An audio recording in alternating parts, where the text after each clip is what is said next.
Good morning, my dear brothers and sisters. Good morning मेरे प्रिय भाइयों बहनों। We welcome you to our church service this morning. और हम आज की अपनी सेवा में आपका स्वागत करते हैं। We believe that you are doing well by God's grace. और हम ये विश्वास करते हैं कि परमेश्वर के अनुग्रह से आप अच्छे होंगे। And we also believe that you are watching our videos and are being blessed. और हम ये भी विश्वास करते हैं कि आप हमारी वीडियोस को देख रहे हैं और उसके द्वारा आपको आशीष मिल रही है। We wish you well in Jesus' name. और हम आपके लिए अच्छी मनोकामना को करते हैं। Hallelujah. Hallelujah. Because we love you and we pray for you. क्योंकि हम आपको प्रेम करते हैं और आपसे प्यार करते हैं। Today we are going to talk about the same topic that we have been talking about for last few Sundays. और आज हम उसी विषय पर बातचीत करेंगे जो हम पिछले कई हफ्तों से लगातार उस विषय पर बातचीत करते आ रहे And हैं। the topic is called arrogance. और वो हमारा विषय है ढीठ या हठीलापन। And today we are going to talk about some remedies how you can soften your heart and you can remove the arrogance from your heart. और आज हम बातचीत करेंगे इसके उपाय के ऊपर कि कैसे आप अपने हृदय के अंदर से उस हठीलेपन को, उस ढीठता को दूर कर सकते हैं। I want to tell you, my dear brothers and sisters, this is not going to be very easy. और मेरे प्रिय भाइयों बहनों, मैं आपको बताना चाहता हूँ ये इतना आसान नहीं है।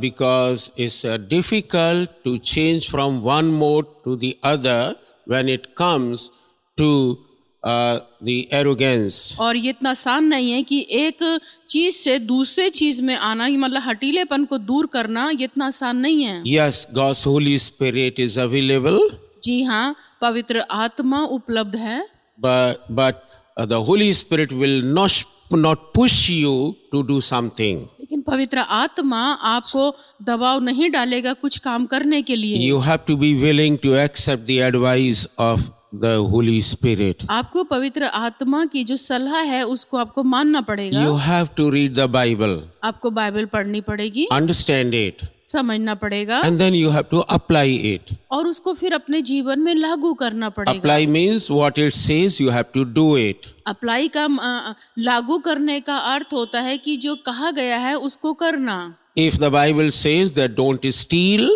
यदि बाइबल कहती है कि चोरी मत करो, and if you are not willing to obey this commandment, और यदि आप इस आज्ञा को नहीं मानना चाहते, then the Holy Spirit will not be able to help you. तो फिर पवित्र आत्मा इसमें सहायता नहीं करेगा। And in fact, no one can help you. और वास्तव में तो कोई भी व्यक्ति सहायता नहीं करेगा। So God wants to change if you want to change yourself. और परमेश्वर बदलना चाहता यदि आप अपने आप को बदलने को तैयार हैं You तो। have to be willing to change from your arrogance to humbleness. तो ये आपको खुद बदलना होगा अपने हठीलेपन से अपने नम्रता में। We can suggest some points so that you can work them out. हम कुछ बिंदुओं पर आपको सलाह देंगे ताकि आप उसके ऊपर काम कर सकें। Hallelujah. Hallelujah. And first of all, we are talking about know your strength and weaknesses and ask others for help.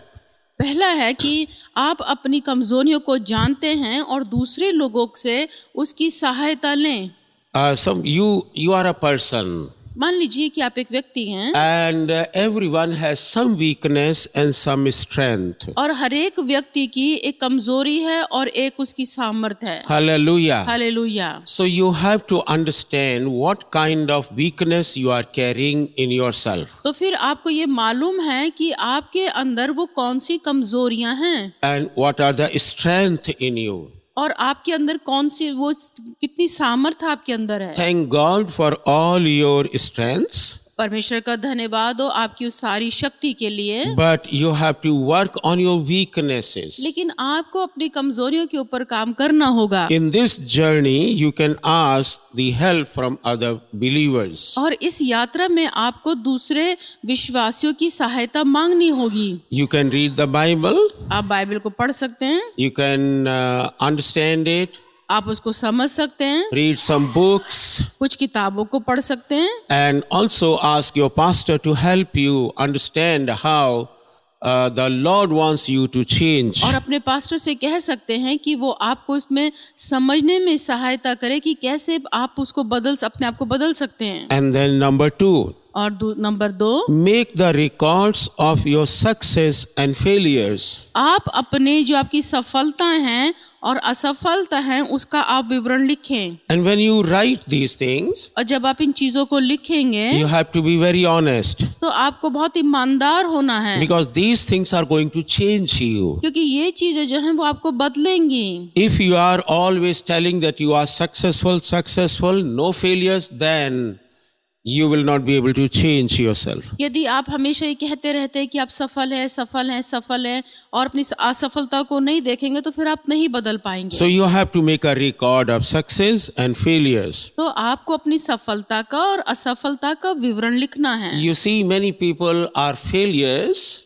अब देखिए बहुत सारे लोग जो हैं वो असफल हैं, but when they come to a point, लेकिन जब वो एक बिंदु पर आते हैं then they understand तो वो समझ पाते हैं, and they start a fresh journey of तो successfulness. फिर वो एक सफलता की एक नई यात्रा फिर से शुरू करते हैं। But if they don't realize that they are failing, लेकिन यदि वो इस बात को नहीं मानते कि वो असफल हुए हैं then what will happen? तो फिर क्या होगा? They will always think that they are successful in every circumstances. तो फिर वो ये समझते रहेंगे कि हर परिस्थिति में वो सफल हैं And in their lives there will be no place for correction. और उनके जीवन में फिर सुधार का कोई भी काम नहीं होगा। And number 3, number 3, be aware of your body language. आप अपने जो आपकी शारीरिक हाव भाव है उसके प्रति सावधान हो जाएं How you express yourself. कि आप अपने आप को कैसे प्रकट करते हैं। So your body language will express that you are either humble person or you are an arrogant person. जो आपके शरीर है, आपके हाव भाव हैं, वो इस बात को प्रकट करते हैं कि या तो आप एक नम्र व्यक्ति हैं या फिर आप एक हठीले व्यक्ति हैं। So work out on your body language. तो फिर अपने हाव भाव के, शरीर के हाव भाव के ऊपर आप काम करें। Try to develop good friendship. कोशिश करें एक अच्छे मित्र भाव के लिए। And this is point number 4. और ये चौथा बिंदु है। The arrogant person does not have friends actually.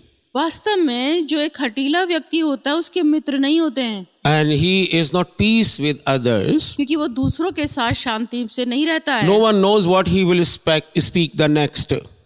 कोई भी नहीं जानता कि वो अगले क्षण वो क्या बोलेगा। So nobody wants to have an association with him. तो कोई भी उसके साथ संबंध रखना नहीं चाहता If है। you are arrogant, यदि आप एक हठीले व्यक्ति you हैं, have to try and develop friendship with other believers. तो यदि आप हठीले हैं तो कोशिश करें कि दूसरे विश्वासियों के साथ आप संगति कर सकें। Others are working in the kitchen, you can also work in the kitchen. यदि दूसरे लोग रसोई घर में काम कर रहे हैं तो फिर आप भी रसोई घर में काम करें। If somebody is cleaning the chairs, you can also share this work. यदि कोई कुर्सियां साफ कर रहा है तो आप भी उस कुर्सियों साफ करने में शामिल होएं। And you have to do it continually.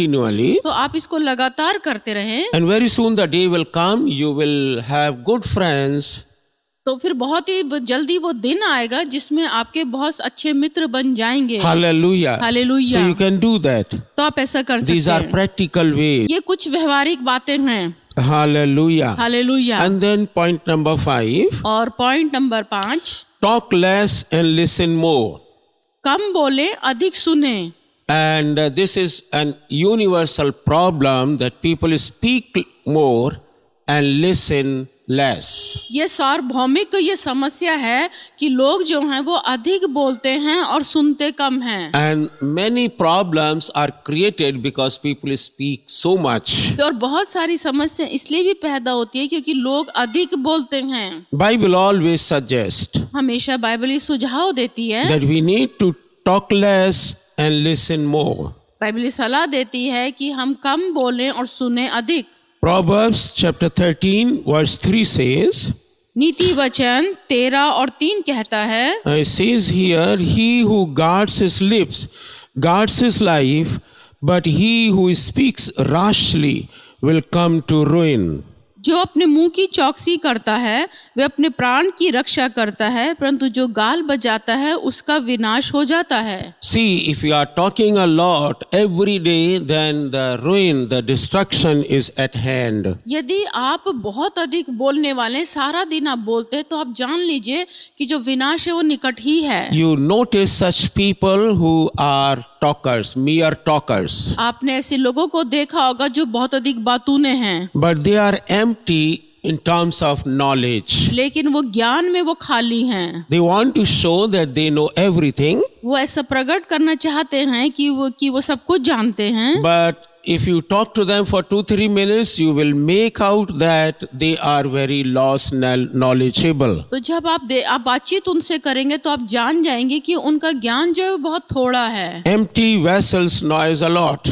जो खाली बर्तन हैं वो बहुत अधिक शोर करते हैं। An arrogant person is like the empty vessels. और जो हठीला व्यक्ति है वो एक इसी खाली बर्तन की तरीके से है। So you have to change, my dear brothers and sisters. तो मेरे प्रिय भाइयों बहनों, आपको अपने आप को बदलना होगा।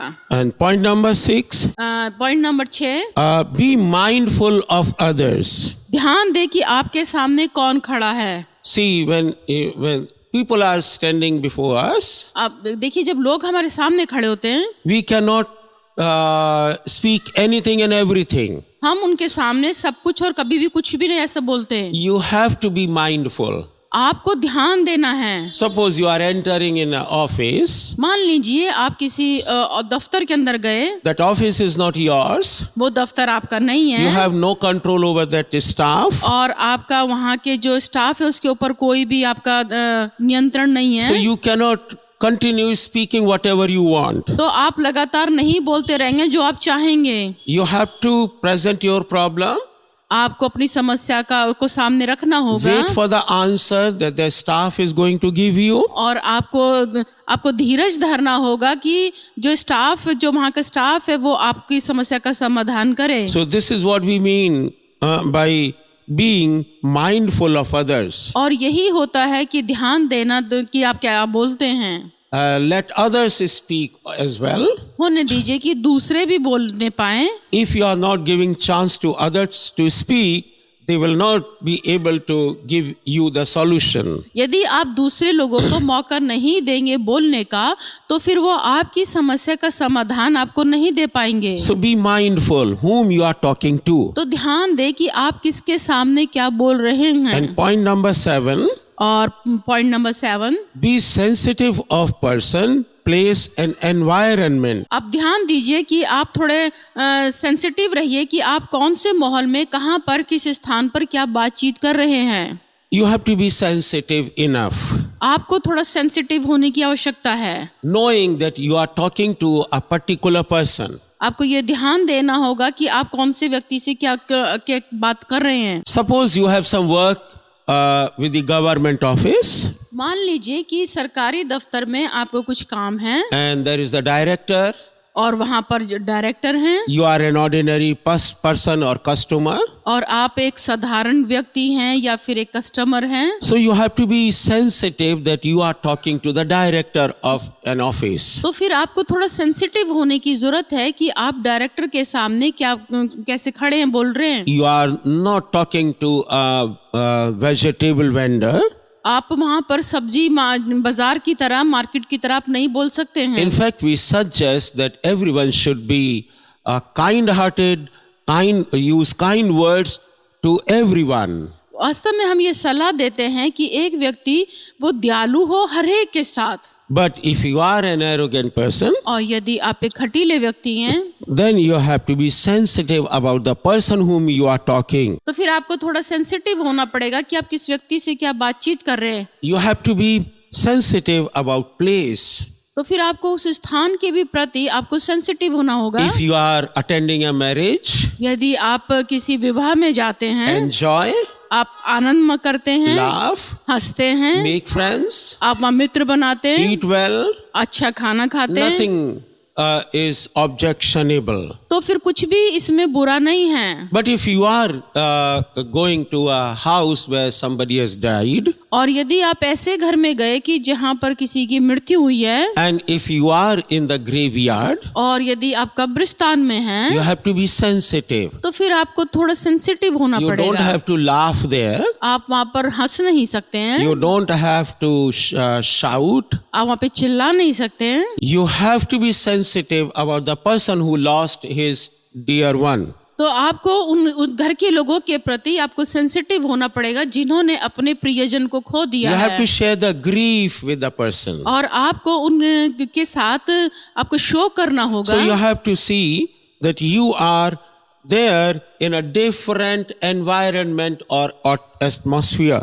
तो आपको ये देखना होगा कि आप एक अलग प्रकार के माहौल में हैं। So you must be willing to change yourself तो फिर आपको अपने आप को बदलने की आवश्यकता है, according to the circumstances, according to the atmosphere, person and place. आपको वातावरण के अनुसार, स्थान के अनुसार और जगह के अनुसार अपने आप को बदलना होगा। Hallelujah. Hallelujah. Will you do that? क्या आप ऐसा करने के लिए तैयार हैं? Start from now. तो आज से ही शुरू कर Within दें। few months you will become a humble person. तो आप कुछ ही महीनों में एक नम्र व्यक्ति बन जाएंगे। And then point number 8, और point number 8, learn from others. दूसरों से सीखें। Yes, it's very difficult. A scoffer or a proudy person or an arrogant person will not learn from others. ये बहुत मुश्किल होता है एक कपटी, एक घमंडी, एक पाखंडी व्यक्ति से, ठट्टा करने वाले के लिए कि वो दूसरों से सीखे। It's very difficult practically. ये वास्तव में व्यवहारिक रूप से बहुत ही कठिन है, But you have to change yourself. लेकिन आपको अपने आप को बदलना होगा। See, you are in the journey. If you are a Christian, you are in a journey to heaven.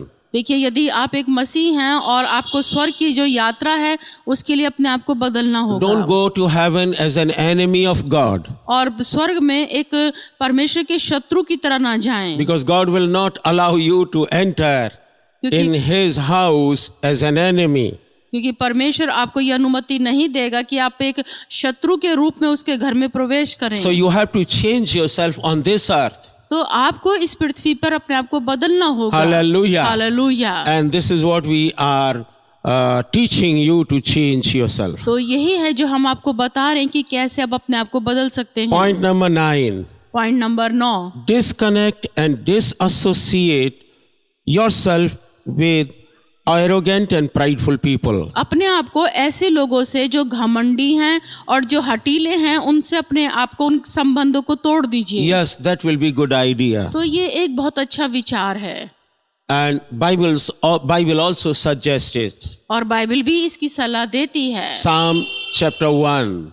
भजन संहिता 1 में It says that blessed is the person who does not walk in the ways of the scoffer or arrogant person. धन्य है वे जो दुष्टों की युक्ति और दुष्टों की संगति में नहीं चलता है। So you have to change your ways. तो आपको अपने मार्गों को बदलना होगा। If you are in association with an arrogant person, और यदि आप एक हठीले या ढीठ व्यक्ति के साथ आपके संबंध हैं, find ways so that you can disassociate with him. तो आप देखें कि किस प्रकार से आप उनसे अलग हो सकते हैं। This will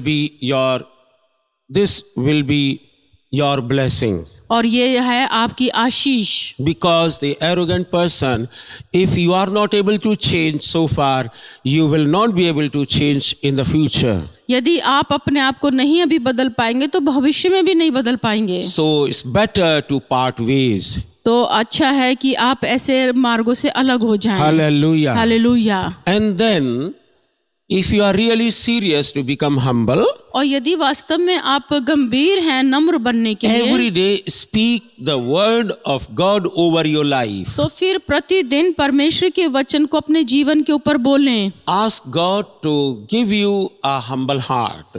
परमेश्वर से कहें कि वो आपको एक नम्र हृदय दे। Be practical when you talk to people. जब आप लोगों से बातचीत करते हैं तो व्यवहारिक रहें। Have a loving nature. और एक प्रेमी जो स्वभाव है उसको अपने अंदर बनाएं। Understand the problems and sufferings other people are going through. दूसरे लोगों की समस्याओं को समझे जिनसे वो होकर के गुजर रहे हैं। Don't think that you are enjoying your life, so everyone is enjoying their life. ये मत सोचे कि यदि आप अपने जीवन का आनंद उठा रहे हैं तो दूसरे भी सारे लोग अपने जीवन का आनंद उठा रहे Be हैं। a help to others. और एक दूसरे की सहायता करें, Understand their problems. उनकी समस्याओं को समझें, Provide solution उनको समाधान दें with all humility. और पूरी नम्रता के साथ। Then God will help you to change. तो फिर परमेश्वर आपकी सहायता करेगा आपको बदलने के लिए। Hallelujah. Hallelujah. And you will be a friend of God. तो फिर आप परमेश्वर के मित्र बन And जाएंगे you will be the friend of people. और आप लोगों के मित्र भी बन Live जाएंगे a peaceful life with your family, और अपने परिवार के लोगों के साथ शांति के साथ जीवन बिताएं, friends, मित्रों के साथ, community, समुदाय के साथ, church. कलीसिया के साथ। Hallelujah. Hallelujah. Our Lord Jesus taught a very unique way to be humble. हमारे प्रभु यीशु मसीह ने बहुत ही अद्भुत समाधान दिया नम्र बनने See, का। our Lord was not arrogant person. देखिए हमारे जो प्रभु हैं वो एक हठीले व्यक्ति नहीं He हैं, was such a humble God. वो सचमुच में एक नम्र परमेश्वर हैं। The Bible says he came down all the way from heaven to save the human race. अब देखिए प्रभु का वचन कहता है कि वो पूरी स्वर्ग की महिमा को छोड़कर मानव जाति को बचाने के लिए पृथ्वी पर आया। And there was a time और एक समय आया when he called his disciples जब उसने अपने चेलों को बुलाया and he washed their feet. और उनके पांव को धोया। Normally, disciples wash the feet of their master. वास्तव में ऐसा होता है कि जो चेले होते हैं वो अपने स्वामी के पांव धोते हैं, But Jesus did it contrary. लेकिन प्रभु यीशु मसीह ने इसके विपरीत किया। He called them उन्हें उनको बुलाया and Jesus washed the feet of his और disciples. प्रभु यीशु मसीह ने अपने चेलों के पांव धोए। Find opportunity to wash the feet of your people in the church. और आप ऐसे मौके को ढूंढें कि आप कलीसिया के अंदर अपने लोगों के पांव धोएं। Many people बहुत सारे लोग who are arrogant person, घटीले व्यक्ति हैं, and when I know them, जब मैं उनको जानता हूँ I immediately tell them तो मैं उनको हमेशा से ये that कहता you have हूँ to become humble person. कि आप जो है नम्र व्यक्ति बने Be obedient, और आप आज्ञाकारी be बने submissive, और अधीनता में रहें and do what the God's people are telling you to do. और जो कुछ परमेश्वर के लोग आपसे करने के लिए कहते हैं उसको आप And करें। first start from washing of the feet of your younger people. और सबसे पहले कि जो आपसे छोटे लोग हैं उनके आप पांव धोएं। They are very surprised वो बहुत अधिक अचंभित हो जाते हैं because this is going to be against their nature. क्योंकि वो उनके स्वभाव के विपरीत है। But Jesus is determined to wash the feet of his disciples. लेकिन प्रभु यीशु मसीह ने ऐसा किया, उसने अपने चेलों के पांव धोए। And you know what he said to his disciples? आप जानते हैं उन्होंने अपने चेलों से क्या कहा?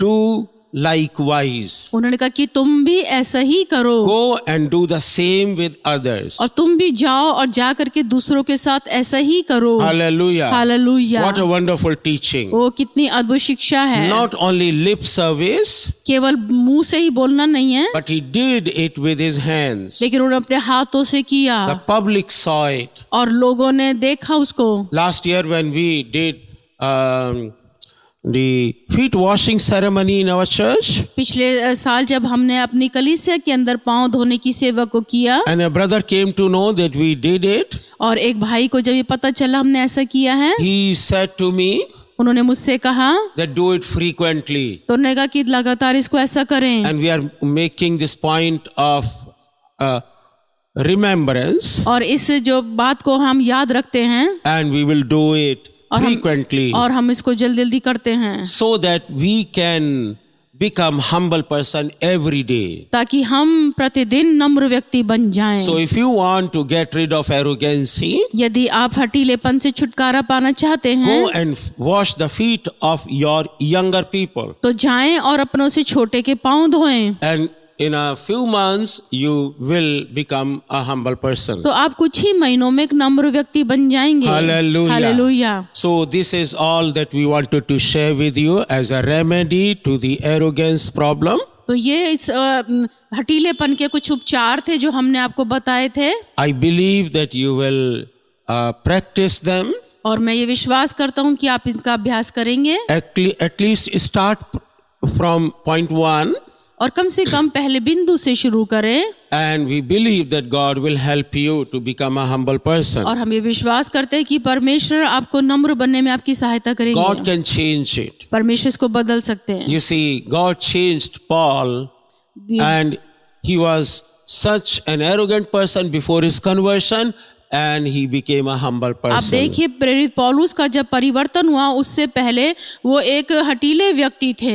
Nothing is impossible with God, परमेश्वर के लिए कुछ भी असंभव नहीं है, and God can make you humble person and remove the arrogancy from your heart. और परमेश्वर आपको नम्र बना सकता है और आपके हृदय से हठीलेपन को And दूर कर God सकता can है, use you और परमेश्वर आपका इस्तेमाल करेगा and bless you. और आपको आशीष देगा, You will be a fruitful Christian और आप एक फलदायी मसीह होंगे, and effective witness for Christ. और मसीह के लिए एक प्रभावशाली गवाह होंगे। And this is what we desire. और यही तो हमारी इच्छा है। And this is what God desires for you, my brothers and और sisters. मेरे प्रिय भाई बहनों, यही परमेश्वर की भी इच्छा है। Hallelujah. Hallelujah. Shall we pray together? आइए हम मिलकर के प्रार्थना Father करेंगे। God, we thank you for this opportunity that you have given to us. परमेश्वर पिता, हम धन्यवाद करते हैं इस मौके के लिए जो आपने हमको दिया है। Thank you for these teachings. धन्यवाद इन शिक्षाओं के लिए। We pray, Father, that these are released by faith to the people who want to change. हम ये इसको विश्वास के साथ यहाँ से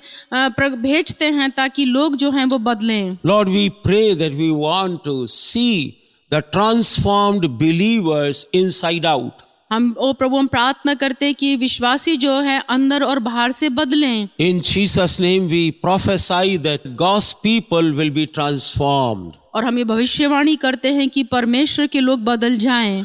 In Jesus' name we bless everyone who is watching us. और प्रभु यीशु मसीह के नाम में हर एक वो जन जो देख रहा है उसको हम आशीष बोलते हैं। In Jesus' name we proclaim that they will be humble person, fruitful person and effective witnesses for Christ. और प्रभु यीशु मसीह के नाम में हम यहाँ से भविष्यवाणी करते हैं कि लोग फलदायी बने, नम्र बने और दीन बने। In Jesus' name we pray. और प्रभु यीशु मसीह के नाम में प्रार्थना को मांगते हैं। Amen. आमीन And amen. और आमीन।